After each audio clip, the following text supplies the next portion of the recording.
This is Talk Plus Water, and we have a kind of a special episode we're doing today. We're here in Austin at the Better Half Bar, and it's a nice evening. We're at happy hour, which is great. And I'm joined with three friends: Carlos Rubinstein, his wife Judy, and Vanessa Puig-Williams.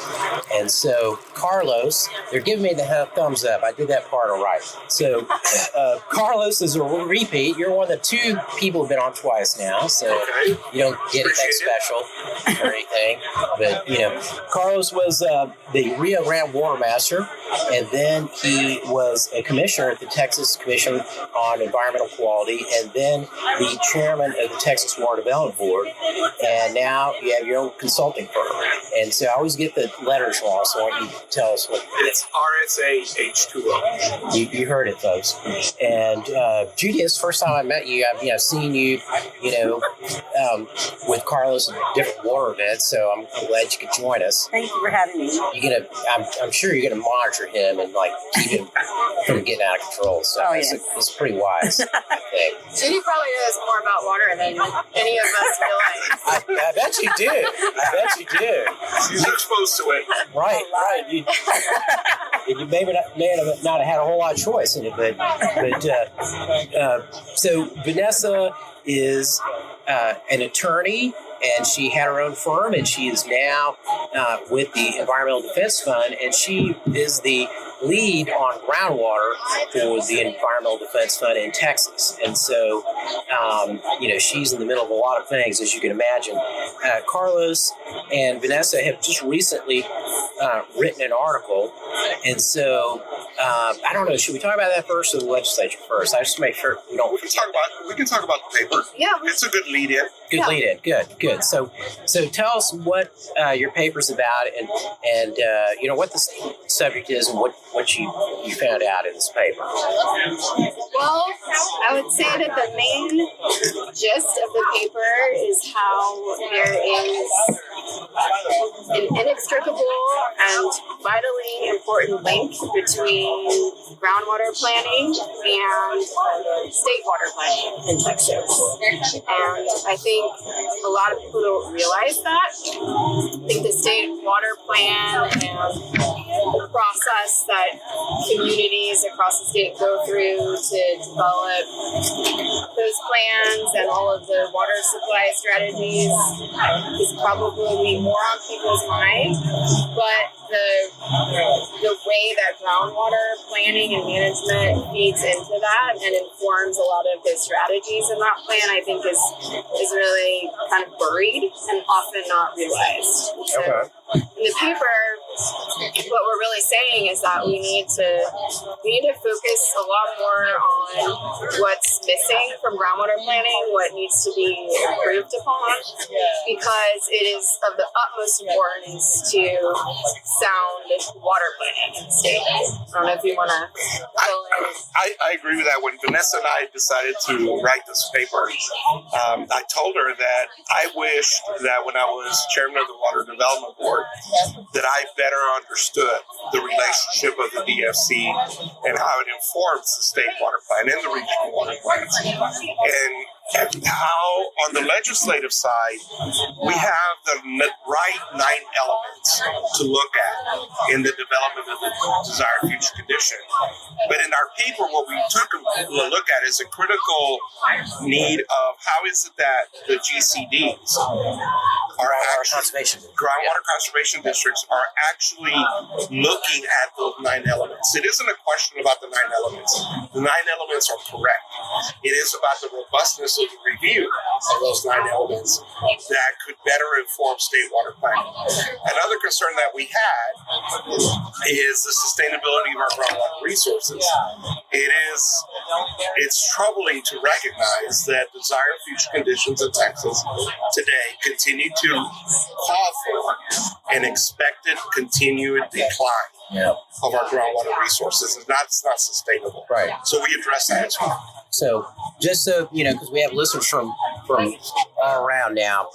Texas has got a program called Desired Future Conditions, where these groundwater districts, and there are 100 groundwater districts and 2 subsidence districts in the state, and they, try to determine what they want their aquifer to look like, in the future. 50 years. In 50 years, and that determines, how much they can pump during that time. And so if you're in California, SGMA, Sustainable Groundwater Management Act, is kind of based on this, but it's reversed. It's what you don't want your aquifer to look like out there. All the unreasonable impacts that might occur from, overpumping, right? And how you avoid those. And you might think that, in this process, the groundwater districts might select, we want the aquifer to, stay kind of as is, hopefully the level's not drop too far. But, a lot of the plans have significant declines in aquifer levels over 50 years. Yeah, I often, when I'm talking to people that don't know this process very well, describe it as management goals, long-term management goals that districts come together and adopt and define. And the 9 elements that Carlos mentioned are basically things that districts are required under the law to look at to help them inform those desired future conditions, those long-term goals. And, we think that actually, as Carlos said, that those considerations are good. The legislature was well advised, I think, in how they thought about that process, because it says districts, look, we need to look at what the impact's going to be to property rights, what the impact's going to be to environmental resources like spring flow, what the economic impact is going to be. And so, they're supposed to come together and look at all those considerations and adopt this goal. And unfortunately, most of the goals that we're seeing, I think it's like 95% of them in the state, are unsustainable, and they're allowing aquifers to decline. And we didn't get into the paper about why that's the case. We talk about what we can do to change that, what type of information districts don't have that they need to be able to make more informed decisions. But, I think that districts are under a lot of pressure to allow more pumping. And so that's probably part of the reason. And I think just the fact that groundwater really is still secret and occult in many ways. We feel like we have a good hold on it, but there's still so much that at the local level, districts don't know. And, that's a key point we make in the paper, is that you have to have that data, you have to have the funding to create that data so that districts can actually make those kinds of considerations in a real and informed way. So just to add a little background context here, the groundwater districts, I guess all 100 of them, maybe, have elected boards. And so... Or appointed. Some of them are appointed? Okay. Some of them are appointed. But if you're an elected board, can you hear that? We'll mention the drinks here in a second. I'll come to that next. So, if these are local districts and, local elections, and so, there's a question about if the local community and the people who are pumping from the aquifers are not really on board with limiting production, it's kind of hard to get reelected and deny your constituents access to as much of the resources they want. And so... Yeah, along those lines, I may take an issue with that, because one of the things that we also recognize in the paper are the limitations that we have placed on the groundwater conservation districts. So, for example, we asked them to consider these 9 elements. We don't have the right data or the right models to properly consider the 9 elements. But yet we're asking them to do that. We're not funding the groundwater conservation district in their data acquisition, but we're still asking them to consider these 9 elements. Right. These districts, when they make those tough decisions, and some of them may actually want to curtail pumping, when they make these tough decisions, find themselves being sued. Yeah. We don't represent them as a state in court when they get sued. So in some ways, we have set them up to fail. Yeah. They've got limited financing. I mean, that's part of it. They're charging fees for their pumpers. Some of them, I guess, have taxing authority, but most of them they're charging fees, and so they don't have much money. They don't. And there's always the fear of being sued by the next person that wants a permit to produce. What we also highlighted in the paper is Vanessa mentioned one of the 9 elements is a socioeconomic impact. That is disproportionately today being applied to the cost or the impact of not producing the water. You're going to have an unmet need if you don't produce the water. What we're saying in the paper, that's not the way the bill was written. The bill said you have to take into account socioeconomic impact. That means if you're a local user in the area and your well is impacted, that is a socioeconomic impact to the area of origin, and it should be also quantified. We need to, yes. Considered, yeah. You might want to take it from there, Vanessa. Well, no, I mean, that's exactly right. And I think another aspect is the impact that groundwater pumping has on surface water, Right. which is, a real issue and concern across the state. There was a study that was done years ago. 2016. That's the one for 30%. Center? Yeah. No, this is the water development board. Yeah, the water development board's aquifer study determined that 30% on average the flow in rivers across the state originates from groundwater. So, that's a pretty substantial contribution, and in the hill country, I would say it's way more than that. Often it's 100%. I was going to talk about a study that was done years ago. I think it was the Meadows Center for Water and the Environment that looked at sort of the economic contribution that Jacob's Well provides to the town of Wimberley in terms of all of the tourism and hotel. I'm forgetting the exact amount, but I mean, it's millions of dollars in revenue that are brought into that town because of that spring. And unfortunately, right now, I don't know if y'all recently read that it's closed again this season for swimming because it's basically not flowing. Right. And it's been closed since August. I mean, that's terrible. This is normally when swim season would begin. Yeah. And it's reflecting the ongoing drought and just more pumping in that region. There's a lot more, people moving to Central Texas, and they're drilling more wells, and And so there's a huge socioeconomic impact associated with that, but none of those impacts are being considered in the desired future condition process. Or I would go a step further. I don't think that they're being quantified properly in the permitting decisions. I would agree with that. At the groundwater conservation districts. And one of the things that we've been stressing, and I'm going to let Vanessa deliver the punchline on this. It's very good, Vanessa. It's going to be good. I'm not sure what you want me to say. Oh, yeah, you do. We have invested as a state after the drought of record in the state of Texas up until 2011. It was the 1950s drought. And that led to a lot of infrastructure development. We built a bunch of dams. Right. And thank God we did, and we have them. Pipes. But we don't think about groundwater that way. Groundwater aquifers are our reservoirs. They are our conveyance systems. And as Vanessa likes to say, aquifers are infrastructure too. There you go. And we got it in. Thinking about it that way. Right. So all right, that was a fist bump. Yeah. No, I mean, it's true. In rural communities, groundwater is the only source of water. And so if we're not managing it proactively, then those communities are vulnerable. Right. And we're investing billions of dollars.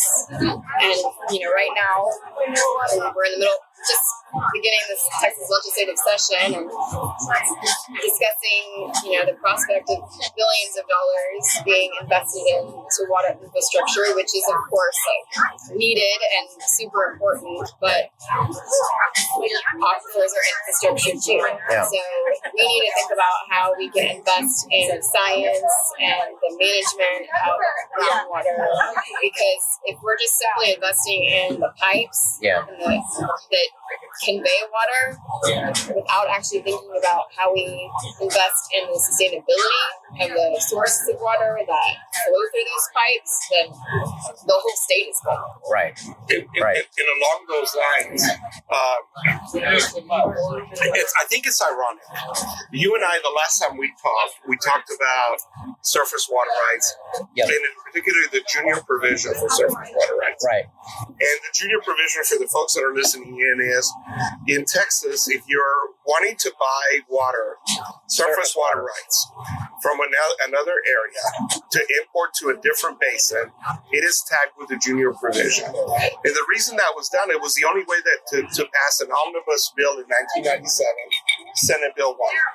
We do not have a junior provision for groundwater. Right.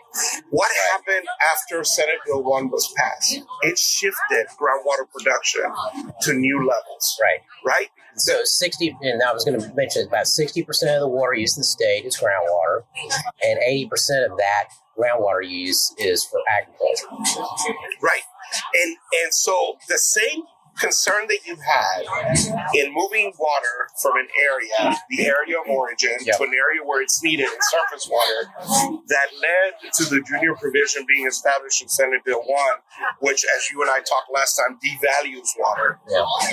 We did not approve. We did not request that for groundwater, but you're robbing that area of its only source of water.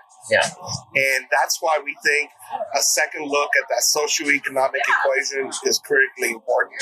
The other thing that Vanessa and I looked at is we did a retrospective review of the changes in groundwater requirements of groundwater conservation districts, and at the same time, the decisions the legislature was making on funding for the science. And those two lines did not match up well at all. While we were requesting groundwater conservation districts to do more, we were funding the Water Development Board much less to develop the science and the modeling. And you may want to take it from there. I mean, in 2011, the Water Development Board's budget was cut by... And I couldn't believe that. By almost 45%. During the drought. And most of that was felt in the groundwater program. So, although the board has received some additional funds in 2019, they're nowhere near where they need to be in terms of funding to actually develop, update the models at pace with the threats, the demands that our groundwater supplies are experiencing. So, I mean, that's actually a huge priority for us at EDS, is to increase appropriations for the Water Development Board's groundwater modeling program, which right now, is about $3 million per biennium. I mean, it's not much. I think the technical assistance and modeling program receives over $2.6 million per year, and that includes both surface and groundwater modeling. So, I often say, you can't even buy a house in Austin, Texas, for what the Water Development Board Seems like is that. using to, develop models for our entire state. So, Go ahead. No, go ahead. Then I'm going to... Real quick point on this. Vanessa and I, when we first identified this, we thought, I wonder if anybody else has recognized this. What we found is in certain groundwater conservation districts, about half of them, the GMAs, groundwater management areas, they have recognized that the models that we have today are being relied upon to provide answers for which the model was never designed to do. Right. It isn't just that Vanessa and Carlos put this in a paper. It is in several explanatory reports. What we did find as well was we thought it would be an interesting cross pattern of GMAs, groundwater management areas, that done really well. Some that do it okay and some that could do it better. We did not find that. We really only had two camps. Those that do it really well and recognize the limitations, and those that put the bare minimum in explanatory reports. And one of the reasons that we identified, or was told to us during the process, is they haven't gone further because they haven't gotten sued yet. Okay. That's a bad place to be. Right. So just to kind of fill in a little bit from earlier, so junior surface water right means that, say you're in East Texas River Basin, you've got a senior water right. That's a water right that has the older priority date, or maybe the oldest. Say it's a really old one, and you want to move that water, surface water, to another river basin. By doing that, the priority date of that surface water right becomes the most junior, the newest within that basin.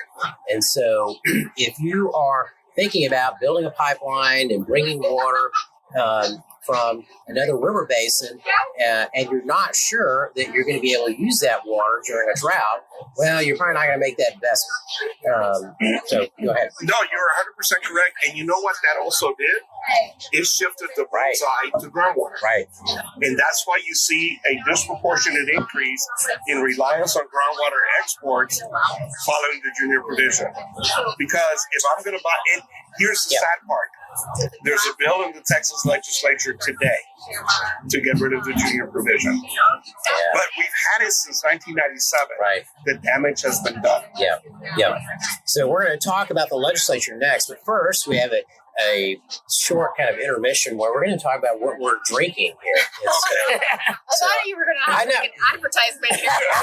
Yeah, almost. Well, for the better half, not that they'll ever care, but now tell us what you got. So we are at the Better Half Cafe and Drinks, and my wife and I are drinking. We're on our second one of a drink called La Llorona, and it's really tasty. It's based on tequila, but it has pineapple juice in it. You tasted it as well. Very good, yeah. And it's very refreshing. Highly recommend it. You should have Judy tell you what. Oh, yeah, tell that story. Well, it's a Spanish word for the crier or the weeper. It said the weeper.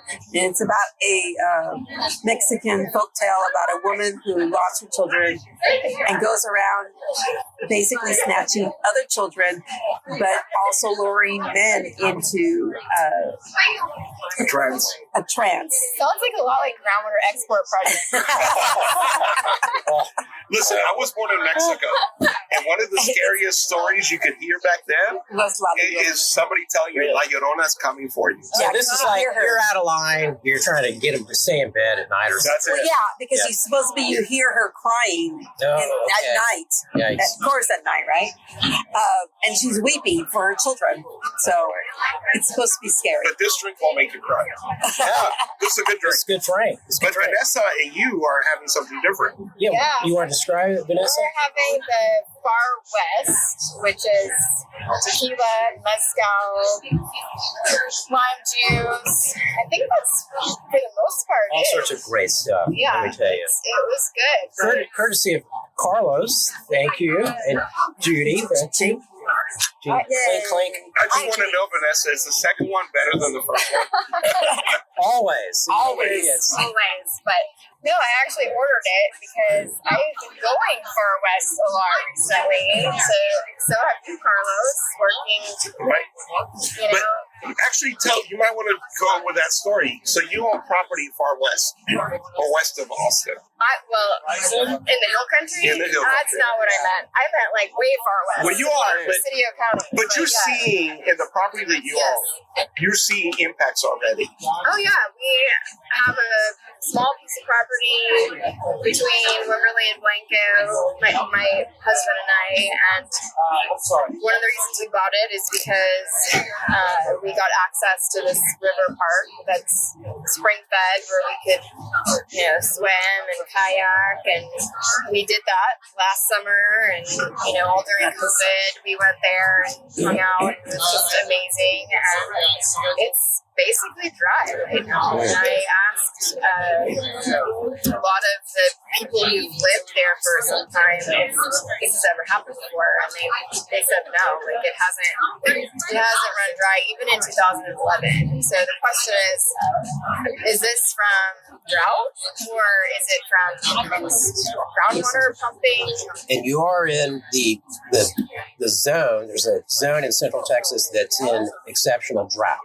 That's correct. In there, right? Bullseye. Yeah. So, Scary. Well, you've already had to deal with this in your days, having to deal with the Edwards Aquifer Authority. And it's like ironic that the things that we talked about, the interaction between groundwater and surface water, it's so frustrating that in Texas we chose to treat groundwater molecules differently wherever they were, but they do interact, and we're seeing impacts to iconic water features in Texas now because of the lack of ability to sustainably manage our water resources.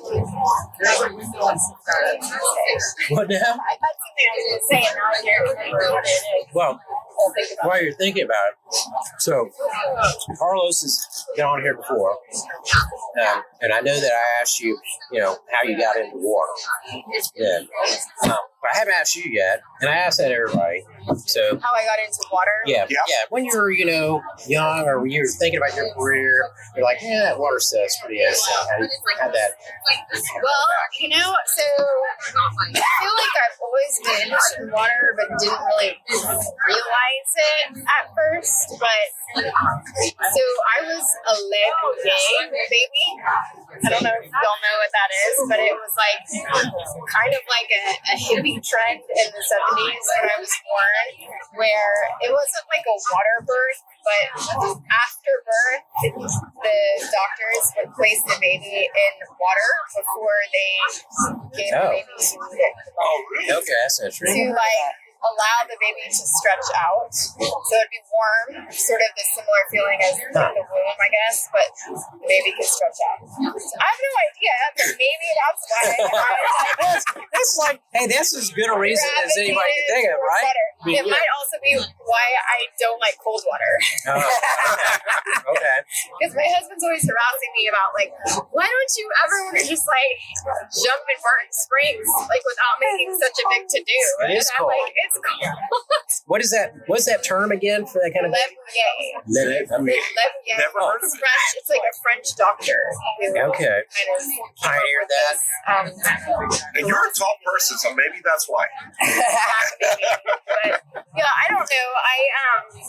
I was always interested in Aldo Leopold. I was a geography major, and sort of people's connection to landscapes and sense of place. And so, water is obviously a very defining part of a landscape and helps to create that sense of place. So Tranquility. yeah, tranquility. Yeah. So that, I think, had a lot to do with it. When I finished law school, I was working for the Attorney General's office in the Environmental Protection Division. I liked it, but I also felt like I was missing that connection to people. And that's what I love about water policy, and particularly groundwater, because in Texas it is so connected to people. It's just part of our ethos. It's part of, it's a property right. So people are just impassioned about it, and that can make it very, very challenging to, adopt policy that think many of us think is necessary to ensure the resilience of these supplies and the resilience of the state. But at the same time, I don't know, I think as a lawyer, I like that challenge. I like the fact that people are passionate about it. I think most Texans want to preserve groundwater, and that's kind of what keeps me motivated to. I love it. I love it. That's great. Well, you will have no end of challenging things to do the rest of your career. Yeah, based on that. That's here in very Texas. true. Yeah. So now let's switch over to the legislature. And so I decided, like, in the middle of the night, like a week ago, hey, I'm going to do some podcasts associated with the legislative session. And so I thought, well, here's a group of folks. I'll try to, get them together. We'll get a different group every week or every 2 weeks. And, it'll be like the McLaughlin group. And, someone will say, this is what's happening. And I'll say, no, you're wrong. And then you go on to the next person or say, but that's what we're doing. But we're going to start off, with y'all talking about the legislature. And I just want to say that Jeremy Missouri gave me some suggestions. You should name each podcast interesting kind of, so I came up with one. This is The Gathering Storm. The Gathering Storm. The legislative session is, really started in January, but they haven't done too much. And now impending doom. And so why don't, Vanessa, you tell us about the chairman, because we got a chair in the key House and Senate committees. Tell us about those committees that we had last session. And Carlos, then why don't you tell us about the deadline that is this week and what that means. So you want to start, Vanessa? Sure. I think we are lucky to have two water champions as chairman of both the committees in the Senate and the House that are going to consider all of the water bills. So on the House side, we have Chairman Tracy King, who was chair of the last session of the House Natural Resources Committee and has been involved in water issues for a long time, decades.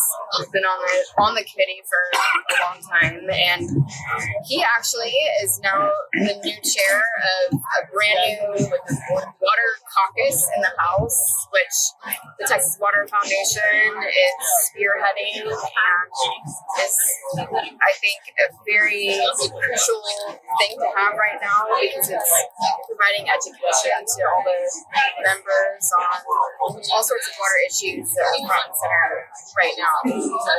So we're lucky to have Chairman King. And he's got a bunch of people to sign on for that. Oh yeah, I want to say over 70 members in the House that have signed on, and so just incredibly important and timely. We've had a lot of members in the House turnover, so a lot of new membership, and obviously there's drought and flooding. Water is top of mind, even though it may not be the sexiest issue. I don't know. We all probably think it is. Yeah. But, what are you talking about? So I guess the goal of the Water Caucus is to make water sexy for everyone else. There you go. Maybe that needs to be the new tagline, but it's really great that Chairman King, has agreed to kind of lead this effort and educating all the members on the House side about water. And then, of course, on the Senate side, we have Chairman Charles Perry, who's chaired the Senate Water, Ag, and Rural Affairs Committee for quite some time. And, he's really taken the lead on thinking about how we can fund new water supply projects in Texas. And I'm sure we'll talk more about his bill, but he's I think needs to be commended for really thinking innovatively about how we can ensure that Texas have water in the future. And so a little bit more to add, I just want to add this, that Chairman King is a Democrat. He was appointed by the Republican House Speaker, Nate Phelan, and Chairman Perry, who's Republican. He's from Lubbock, and Tracy King is from Uvalde, I think, or Medina, or Uvalde still. Yeah. And so, if you're not familiar with Texas, that's the western half of the state. You got the chair of the two key committees, and they're both from the western half of the state, which Texas used to divide politically along the lines of east and west, based on water, where the water was going to be developed, where it was going to go. So why don't you tell us, Carlos, about the deadline that's coming up this weekend? Also, the budget situation, because there's a unique situation for the 88th legislature compared to other legislative sessions. Yeah, it is. Let's start with that, actually. It is, Texas is very fiscally responsible, conservative that way. And it likes to protect our funding and capping our funding so that future generations are able to live within their means.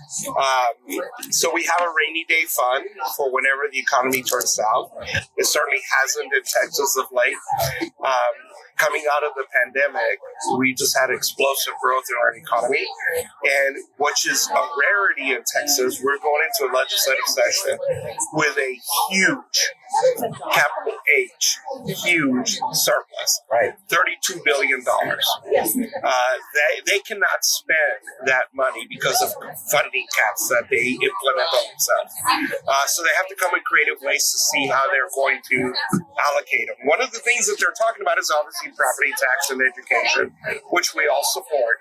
But the need to enhance our water situation, and more importantly, resiliency.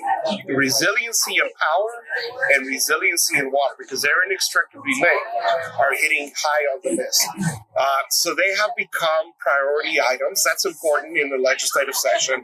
We started on January 10th. The Constitution of Texas is that for the first 60 days of the legislative session, you cannot act on anything that isn't an emergency declared by the governor. We've been in that 60-day period. Bills have been filed. That 60-day period ends this Friday. That is also the bill filing deadline. The last time I checked was over this weekend. Over 7,000 bills have been filed. Does that compare to previous sessions? Previous sessions, we've had as high as 10 to 12. I think we're going to surpass that. Because a whole bunch get filed. Friday. This week is going to be crazy. This week is going to be crazy. But the committees have been named. Both the Senate always names their committees early.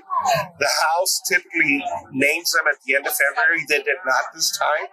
They named their committees early on in February. They're ready to hit the ground running. There's a tremendous amount of water bills, really good water bills that Vanessa has already referenced, that have already been filed. Those hearings are going to commence right now. And so you can see a lot of activity between now and May 28th when the session ends. And one of the things that we've noticed, Vanessa and I are tracking legislation, is that there's a lot on how to utilize the surplus for funding, and let's talk more about that.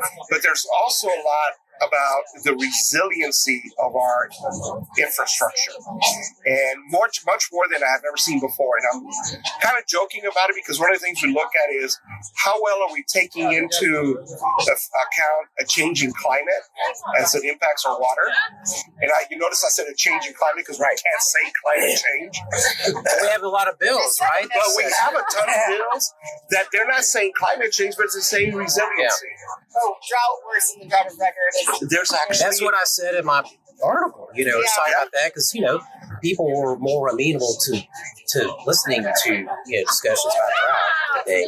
Well, to your article, there's a bill that was filed that will allow regional planning groups now to plan for a drought worse than. Oh, good.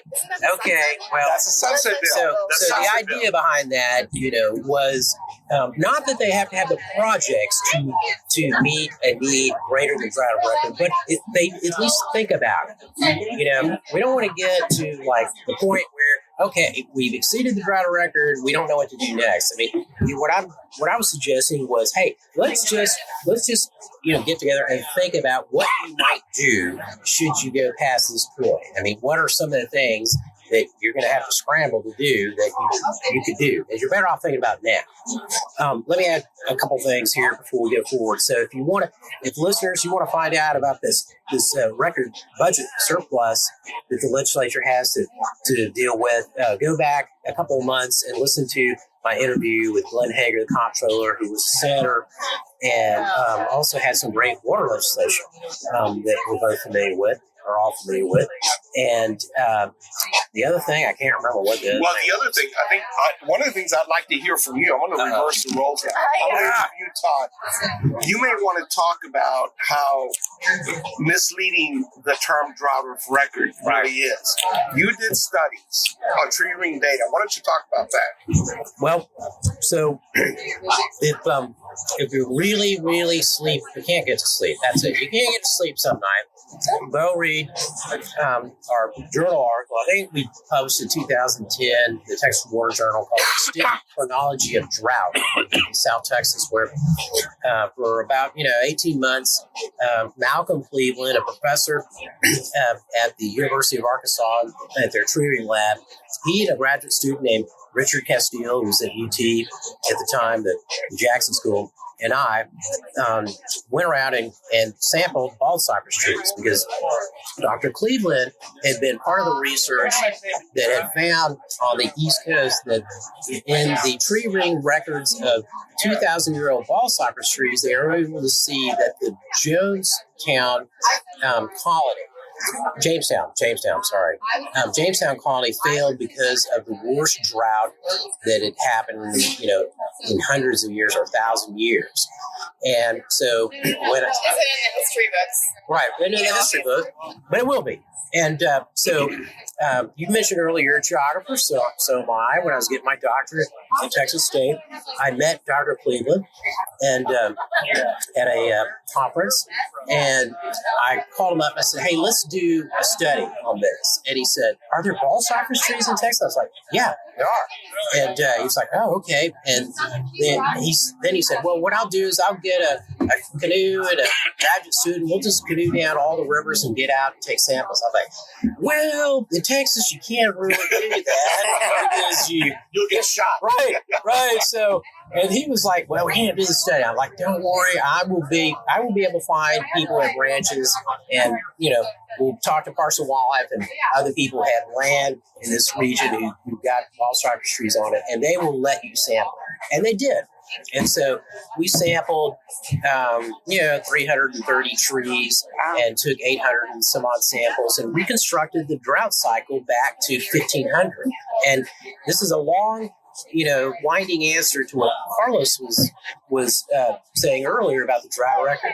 I mean, there have been, at least 3 droughts, or at least, I think it's 3. It's been a while, and I've had this great ring, right? That were... Everything we say is going to be really That's right.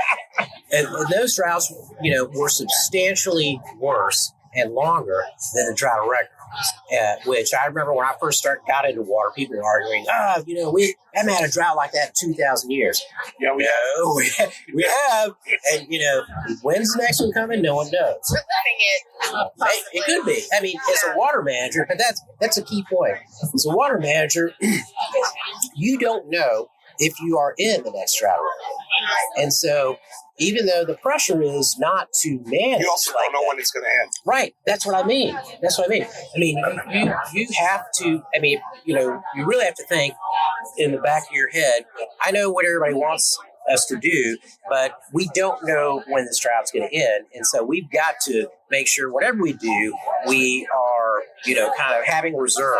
That there's something more that we can do to address our water needs or our water use should this turn out to be a similar drought. Well, and that reminds me of what I was going to say way back when, which is that I feel like when we see our springs drying up or we see our rivers drying up and we attribute it to drought, whether it's a drought worse than the drought of record or the drought that we know right now, I think the tendency is to just kind of throw our hands up and be like, well, there's nothing we can do about that. So, we'll just pray for rain. But that doesn't have to be the solution. And I feel like what needs to happen in order for Texas to be resilient is to think more proactively, to think more innovatively. So I am excited about, some of what I'm seeing during this legislative session. We do need to be looking at new water supplies. There's also an effort to create a land and water conservation fund at the legislature, which would enable funding for more stewardship-oriented practices. Right. I think that is a piece of the pie that we also need. So there's not like one solution to ensuring the resilience of our water supply during drought. It's like a whole lot of different things. It's the new water supplies. It's the land and water conservation efforts, through incentives to landowners to conserve. But, the thing that we're really working on, and I'm really working on, is the management of groundwater. And that is still a really crucial piece of the puzzle because we want to see springs and rivers continue to flow. And I think they can continue to flow if we actually, I think it's that, but I also think it's, you and I travel Texas, you do this well, Todd. And we know that in the areas where you see these impacts, groundwater is the only game in town. Yeah. And when that is depleted, there is no alternative option. And that's a serious place to be. What are those parts of Texas going to look like? I mean, what are people? What's going to happen to that land and those communities? And I just to add, nothing wrong with praying for rain, but God gave us, the ability to figure out what's going on and do something about it, right? And so, we can do more and should be doing more, and hopefully we'll do more. But, once you have mined your aquifers, and, they're not all, talk about the Edwards aquifer a lot, it's a totally different animal than the Ogallala or some of these other ones where, it's not going to go back to the way it was. And so, you're making an irretrievable, it's hard to say at this point, irretrievable commitment of resources, right? Yeah. By taking out all the water in some of these aquifers. And I don't think people really know what that means. Right. And this is a conversation I've had with other water stakeholders is like the desired future condition, that long-term management goal is supposed to, create a pathway. It's a goal, right? Like for districts, what we want our aquifer to be, to look like in the future. What does that actually mean to the people that live there? It's really hard. It is hard. And somehow we need to change it. Well, I think it's hard, and I think what was particularly harder was sitting through the interim session hearings that you and I attended. You were in some, Todd, as well, where you had landowners that are being impacted today by projects, which we don't need to mention them because it could be, those impacts are occurring in Texas today, and they're going to be occurring in other parts of Texas in the future. Where you have a larger project coming in because water needs to move from where it is to where it isn't. We get that. But there's people that never chose to participate in that project. They have a legacy to the land. They have a generational attachment to it. And now they're waking up one day and their well is dry. It doesn't mean the aquifer is dry. It's just wherever their well screen was placed, the water isn't getting there anymore. In very few districts do we have the ability to go in and assist those landowners to dig the well deeper. In the vast majority of Texas, it's still the rule of capture. So you're really in a world of hurt when your well starts to cavitate or where your well screen goes dry. What are we going to do for those people? We heard that testimony during the interim, and we can do better. Texas can do better. Yeah, I mean, groundwater is a property right. Right. You know, and groundwater district is supposed to protect that.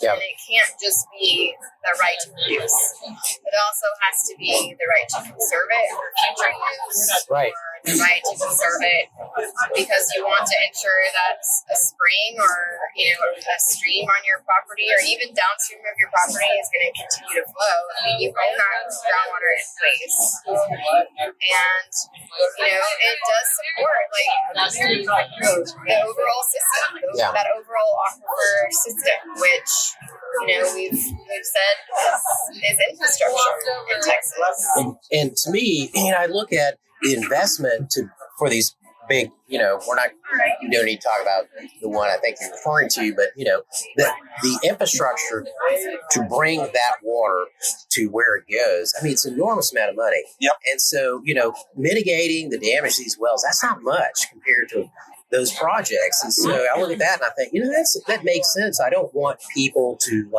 universally not like my project, right? I mean, it's for those where that much money invested, I'm kind of surprised that the mitigation has not happened, even though it's outside of the district where the water's. I think it's sad that we have to have a bill to authorize mitigation of a certain groundwater conservation district. That's a bill that was just introduced this session. Right? I think that mitigation should be authorized, if not required, of all transport permits.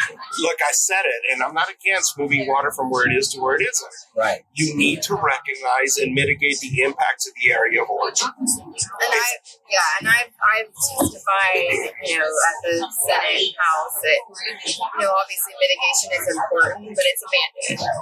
And we need to be looking, to back up and look at how can we manage this system proactively in a way that avoids the need for maybe as much mitigation. Yeah. Greg Ellis always says, you're going to pump groundwater, there's going to be an impact. So it's how much impacts are we okay living with?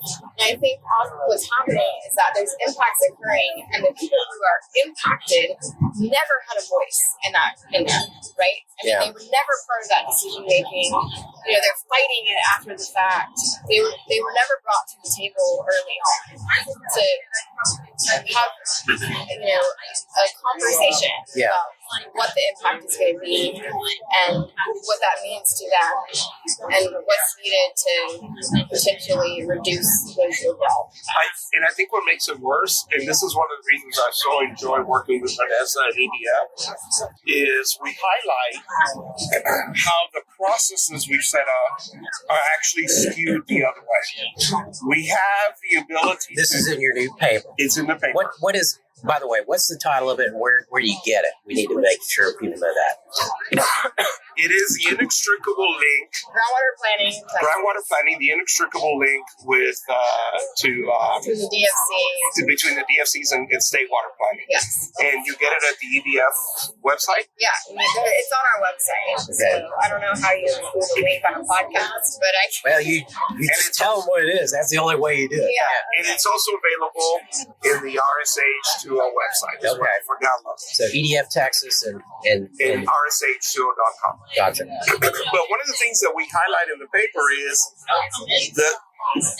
the process is skewed towards production. We not only have a model for desired future conditions, we have an estimate of the total amount of water you can produce.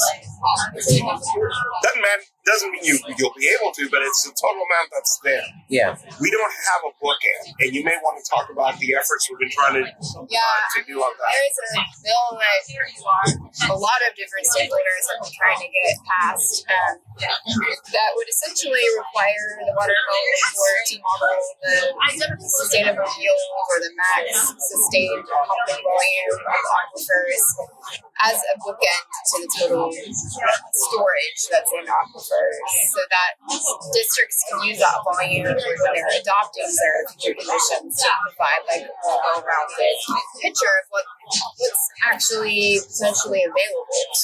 So tell us so right now they give the numbers what they be managed available groundwater. Is that, or did I get that wrong? No, That's correct. That's MAG. Model. Yeah. I knew I got it wrong. But there's another one. So, There's a TERS. well, right, yeah. So that's basically, the way the process works is that every 5 years, groundwater conservation districts, GCDs, get together in a groundwater management area, GMA. There's the districts managing groundwater over this same aquifer, and they require to adopt a desired future condition, the DFC. They, have to go through the list of factors that we've been talking about tonight to determine that DFC. They also utilize the Water Development Board's groundwater availability models, or GAMs, in doing that. And then they provide that DFC to the Water Development Board, who then gives them back something called the model's available groundwater on that, which is the amount of groundwater that can be pumped and achieve the DFC. So it's kind of complicated. There's a lot of acronyms, but ultimately, that model available groundwater and the DFC inform water availability in the state water plan. And one of the things that districts have to consider when they're adopting DFCs is something called the total estimated recoverable storage, or TERS, which is essentially how much water exists in the aquifer without regard to whether it's economically feasible to pump. So they have to consider that, but they don't have to consider how much water is actually sustainable to pump from the aquifer. And so, a lot of stakeholders in the water community feel like the scales are imbalanced, right? That shifts the scales more towards overproduction of the resource. Even if you just knew the number would be useful, right? Right.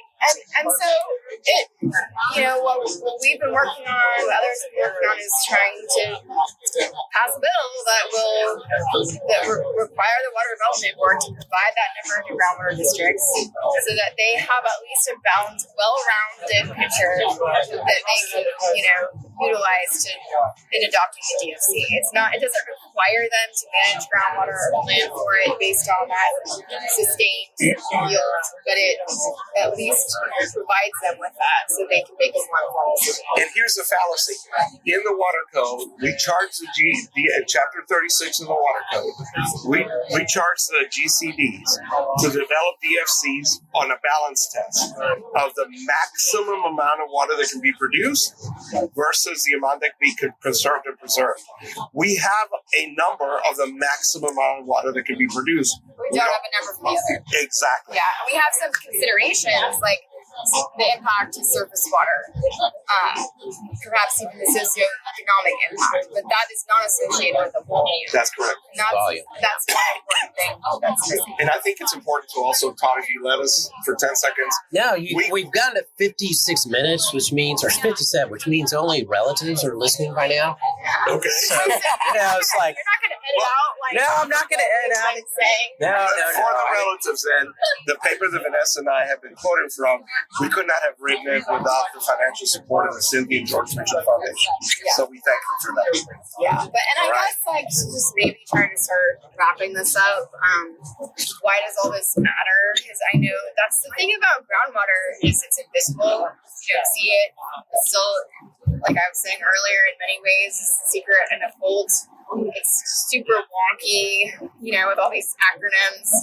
But why this matters is that it is so fundamental to our water supply in Texas. And when you stand at Barton Springs or any other spring or river in Texas, that is flowing because of groundwater.